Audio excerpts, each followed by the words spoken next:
Hi Marley, how are you today? Good, thank you.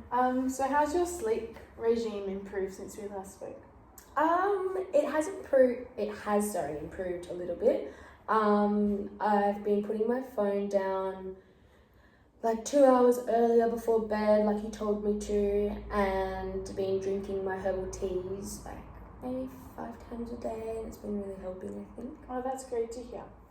So I've been doing some evaluating on the correlation between mindfulness meditation and insomnia, and I've found some very positive results. Would you like to hear them? Yes, please.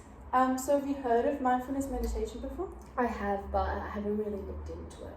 Okay, so it's the ability to take the time out of each day and find a moment of presence and awareness. It's allowing the mind to kind of be still and be aware of your surroundings and your senses, and really just come back down to your breath. Allowing kind and supportive thoughts to come through and just like noticing what those thoughts are. It can just be 10 minutes, or it can be an hour, or it can just be little bits in every day if you just take the time out to do it. So I've been looking at these studies because mindfulness meditation helps insomnia by giving you the skills to leave some negative thoughts and allows you to acknowledge the present moment. And it can also help reduce stress and the stress that comes with not being able to sleep. The primary aim of these studies were to give individuals the skills and the awareness to be in the present moment and let go of any fears or anxieties that they have about the past or the future, which also allows for your mind to be still and eventually fall asleep.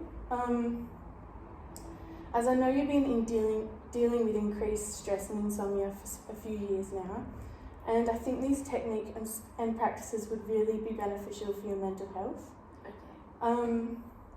So I know you're taking medication at the moment to help with your sleep, but I think as we do these techniques and practices, once I give you all the resources you need to take home, you can still take the medication while doing that, but eventually when you start seeing the benefits of these techniques, you can stop taking the medication. So the studies I was looking at was primarily for females around your age, so I think it's a perfect example. The participants kept a sleep diary and a meditation diary, so the researchers could reflect on what was happening, but I think this would be a great way for you to reflect on how these techniques are improving you, and you could maybe bring them to our sessions next, and we could go through them together and see what's working and what's not. Sounds good. So yeah, the results from this study were super positive. Most of the participants claimed that they had long-lasting effects from these techniques, and that it became part of their day-to-day life, and it was essential to practice mindfulness meditation. So I was also looking at this other study that was in a group of 4 to 5 people,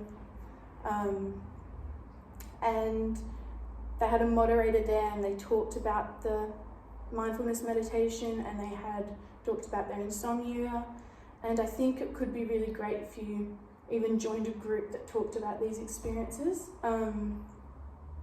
It could help you get inspired, or just figure out what's working or what's not working, and get some ideas from other people. It might also just help relax you on the situation, because the results from this study is a lot of people found, even though they were in a state of restlessness at bedtime, they were less stressed and could kind of calm their mind and feel okay about not sleeping, and they would wake up less tired during the next day because it wasn't so much anxiety around the fear of not being able to sleep. So do you have any more questions for me, and do you think you might like this technique? I don't think I have any questions.